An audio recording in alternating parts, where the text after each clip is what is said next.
Olá, sou Maura Barbosa, consultora da revista Gestão Escolar. Estou na escola Professora Ana Isabel da Costa Ferreira para conversar com a equipe gestora sobre o projeto político-pedagógico.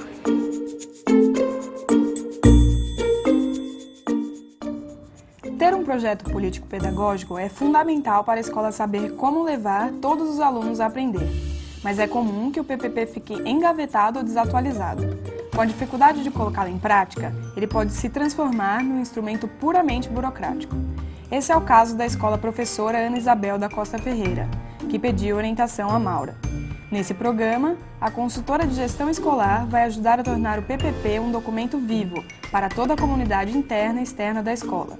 A visita começou com a Maura explicando qual é o principal problema em relação ao PPP nas escolas do Brasil. Nós temos uma história, uma cultura desse PPP, por isso que tem muitas escolas no país que às vezes copiam do outro, porque ele é apenas um documento para ser entregue na secretaria. Tem uma exigência legal, né? Precisamos ter, e precisamos ter mesmo, é um documento que a gente precisa ter porque ele norteia.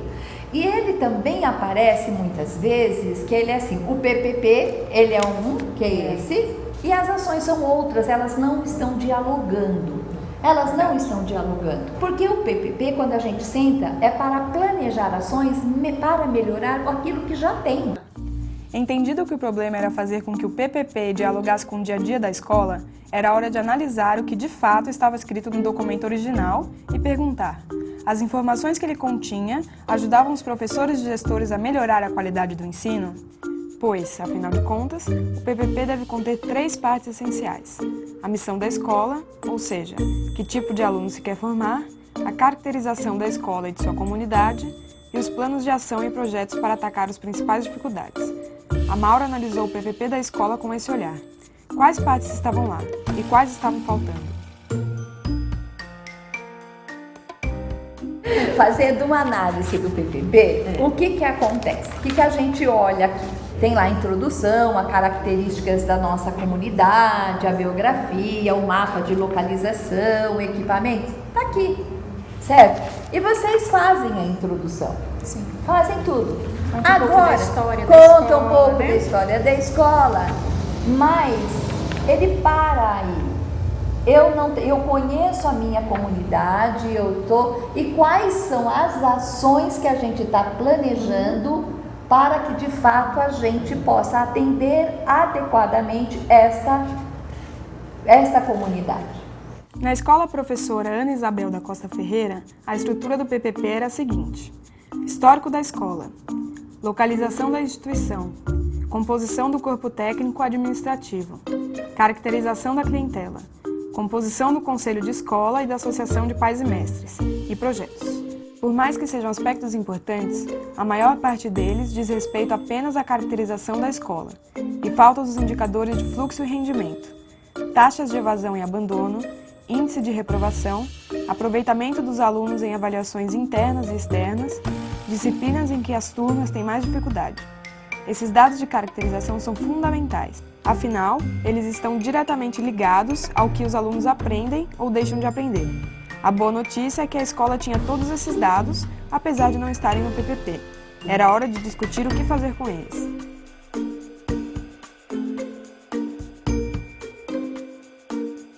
O que eu percebo, Maura, é que dados a gente tem bastante. Né? Dados da aprendizagem, dados da clientela. O problema é o que fazer com tantos dados. Então a gente tem estado bruto.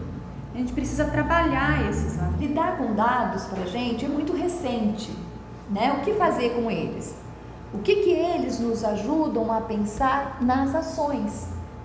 Então, quando a gente traz os dados, eu acho que tem uma coisa que é a gente olhar para os dados e não buscar culpados, mas da gente pensar o que eles nos ajudam a fazer o planejamento.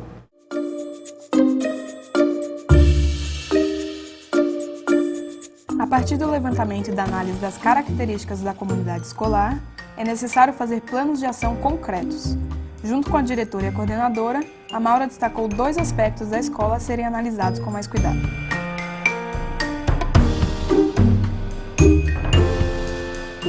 Foi diagnosticado na nossa escola na nossa escola, por meio do resultado do SARESP do ano passado, que os nossos alunos estão com uma defasagem muito grande na matemática.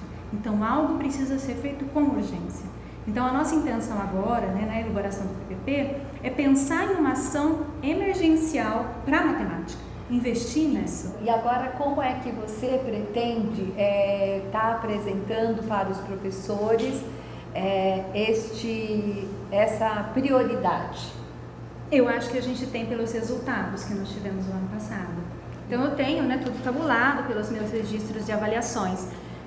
SARESP, a própria Provinha Brasil, o monitoramento interno e da rede que nós temos e também as reprovações. Porque a gente viu que alguns casos de reprovação aqui é por conta da matemática. Com base nos indicadores de matemática internos e externos, a Maura sugeriu que as gestoras montassem um quadro com planos de ação que possam ser problematizados com os professores. A intenção é sempre buscar uma solução para uma dificuldade encontrada.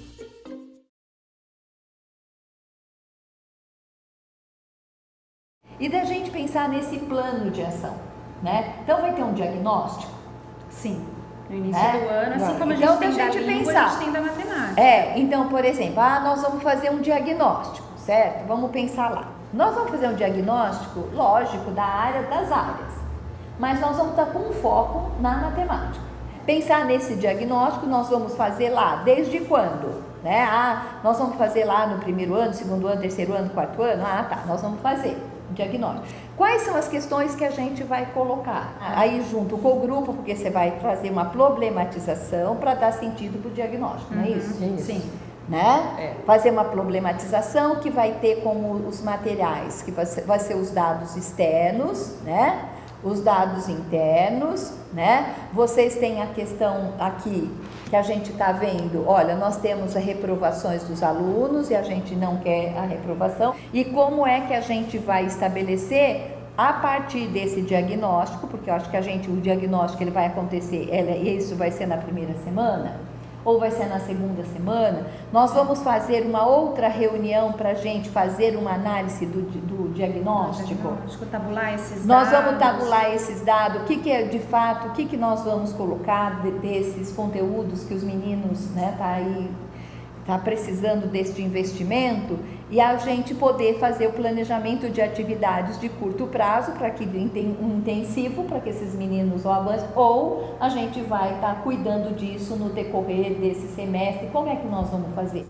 Resumindo, a Maura sugeriu o seguinte plano de ação relacionado ao diagnóstico: planejamento do diagnóstico, realização do diagnóstico, problematização dos dados obtidos, reelaboração das reuniões de formação com os professores e replanejamento das atividades.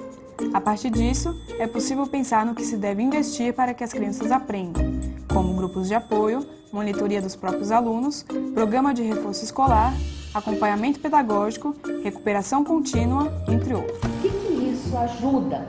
Ajuda porque quando a gente vai fazer a próxima reunião de formação dos professores, a gente vai continuar pensando nas atividades e nos investimentos e nas ações paralelas, grupo de apoio, né? Nós estamos precisando de fazer uma formação com os professores, um investimento na matemática. Tem menino sabido, muitos meninos que são sabidos, que podem estar fazendo ajudando os outros, né? Então acho que a gente faz um movimento em torno disso que se está se trazendo, que para fazer o quê? Para o menino poder aprender.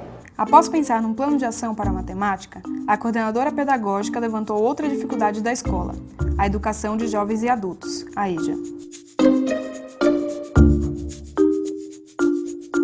Uma outra coisa que eu tenho como dado também é a nossa turma de EJA, né? Porque o ano passado a gente teve 2 turmas no primeiro semestre, depois ficou uma turma só.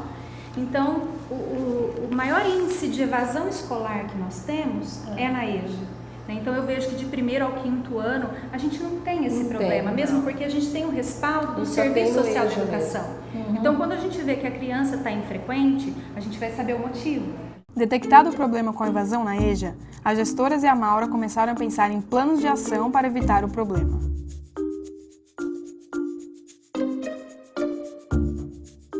Então qual que vai ser a ação de curto prazo?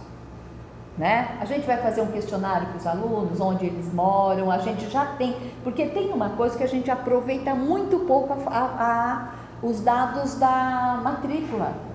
A matrícula já dá para a gente muitos indicadores. Qual que vai ser a primeira ação? Eu, de curto prazo, eu vou fazer com eles um levantamento, eu vou estabelecer um canal de escuta. É um canal de escuta que vai ser o quê? Através de um questionário, vai ser através de uma entrevista.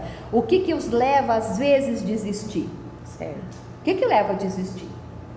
E às vezes não precisa ser muitas perguntas, mas são perguntas pontuais, objetivas. Então essa é uma primeira ação que vai acontecer quando? É na primeira semana, segunda semana de fevereiro, quando as aulas se iniciam.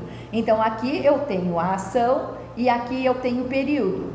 Quem que vai ser o responsável para fazer isso? Vai ser os professores? Vai ser os coordenadores? Quem são os responsáveis que vão fazer a entrevista e tabulação? E qual que vai ser a ação após isso daqui? Nós vamos conversar com todo mundo? Isso muda? O que muda aqui quando eles estão respondendo essas perguntas? Olha, é esse o nosso quadro. O que nós vamos agora planejar? Resumindo, a Maura sugeriu o seguinte plano de ação relacionado à EJA: mapear os alunos a partir dos dados da matrícula e de entrevistas, pensar nos critérios de formação de classe e escolha do professor, fazer reunião com os professores e repensar a didática das aulas.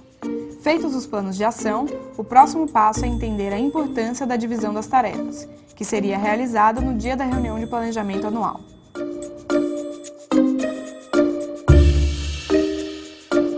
O PPP é um documento em constante construção. No entanto, não são apenas os diretores e coordenadores que devem deixá-lo vivo.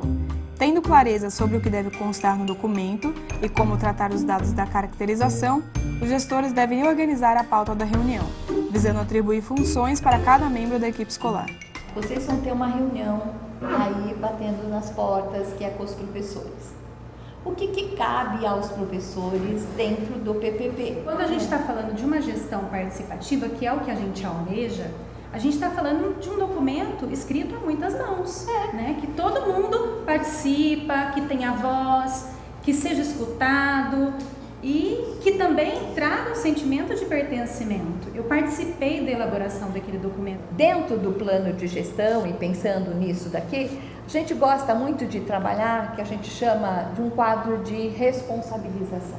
Diante desse cenário, o que cabe para a direção, o que cabe para a coordenação pedagógica da escola, o que cabe para os professores, o que cabe para os alunos e o que cabe à equipe da secretaria, porque a gente tem uma questão de buscar culpados e na verdade a gente está dentro de uma rede de pessoas que são responsáveis por cada um dentro do seu segmento, mas tem uma atuação que precisa ser diferenciada. O quadro de responsabilização é feito junto, porque apresenta-se uma situação e o que cabe para cada um. Porque se a gente faz essa conversa só com os professores e não coloca qual vai ser a nossa responsabilidade enquanto direção, enquanto coordenação, eles vão falar, não, é só pra gente que sobra o trabalho, né? É só a gente que trabalha. Mas a gente precisa dar visibilidade para eles também, de que eles estão, que eles não estão amparados, que a gente está aqui para ajudar. Resumindo, o quadro de responsabilização deve contemplar as tarefas de toda a comunidade escolar: direção, coordenação, professores, alunos, família e a secretaria da rede da qual a escola faz parte. Em seguida, é importante que o quadro de responsabilização traga o nome dos envolvidos, a ação a ser executada e o prazo. E depois de toda essa discussão, o que ficou da conversa para as gestoras? Eu acho que a gente precisa olhar para o PPP com outro olhar. Não com um olhar de obrigação e que eu tenho que cumprir esse protocolo, mas fazer com que ele seja um documento vivo na nossa escola. Que a gente precisa abrir espaços para o diálogo na nossa escola, que a gente precisa ouvir mais, né? Fazer com que eles participem de uma forma mais efetiva, para que eles se sintam pertencentes, né? Para que eles façam parte não só da nossa equipe enquanto professores, enquanto funcionários, enquanto equipe gestora, mas que eles estejam aqui com um propósito, né? Que os nossos alunos, eles aprendam e aprendam